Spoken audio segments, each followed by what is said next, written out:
Hi, Michon. It's so good to see you. Michon did my messy middle back in March this year. And Michon, you're joining us from Santa Rosa, where it's beautiful and sunny. So good to see you. Good to see you as well. And we share a love of flowers, I think, because I see your work and you do beautiful, bright, bold flowers as well. Yes, that was one of the things that really attracted me to you, that you do more abstract flower where I'm trying to move towards rather than some of the realistic type flowers I was doing in my early work. You're starting to get more looser with them and bringing in abstract. I find a lot of people Hmm. come to me to get that kind of looseness going. Is that what Absolutely. attracted you to do the messy middle? Yeah, that and also the fact that I would start working and then I literally everything would become completely muted. And I couldn't figure out the concept of values. Like I couldn't figure out, everything was the same. If you took the picture, everything looked exactly the same. And I couldn't figure out how to move from that point Yeah. to the next step. And that's what I really enjoyed about the messy middle. It made such a big difference. Yeah, and just sitting in that messy stage instead of thinking it's got to look beautiful all the time, especially when you're trying to create something that's as beautiful as a flower. It can be quite uncomfortable to see your painting go through this, I guess, ugly teenager phase. Yeah, absolutely. And I hit it every time. I still do all the time. In fact, I heard you say the other day, oh, you'd start a painting, it'd get in the ugly stage, and then I would set it aside. And then I start another one, say, oh, this is going somewhere. And then I get stuck and I just get so frustrated. I set it aside.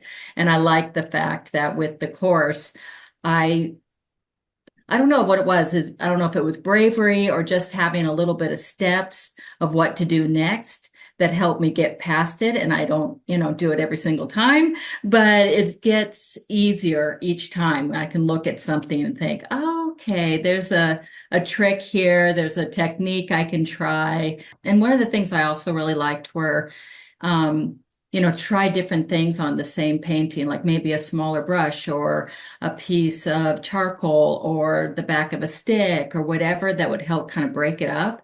Yeah. And then for me, I tend to get really stuck in a lot of detail where I think, oh, I just get hyper focused on something. And then just to completely paint over an area and feel like, oh, that's a breath of fresh air.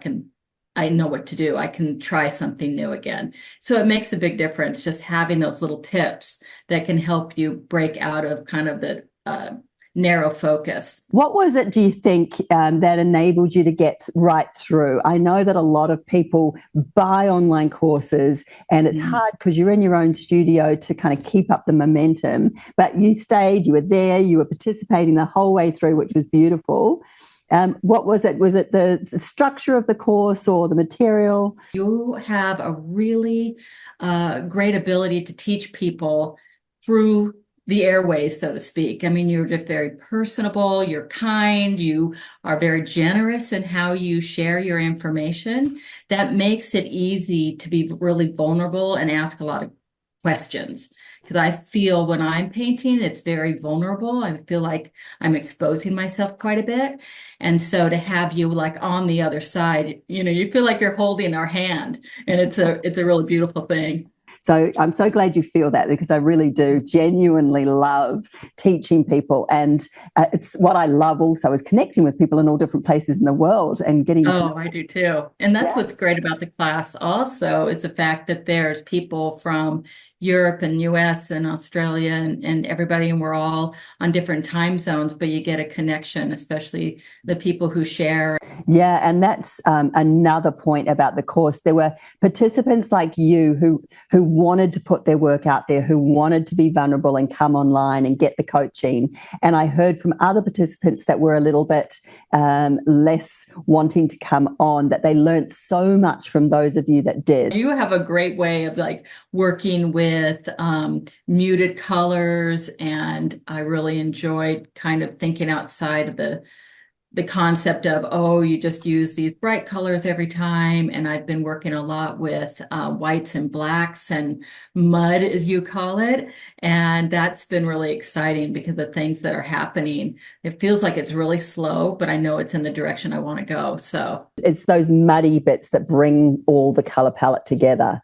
That's kind of the secret sauce. That's what I who knew that was going to be the secret? Who knew? You did. It's the mess, it's the mud, it's all those uncomfortable bits. Oh I sit there God. really well.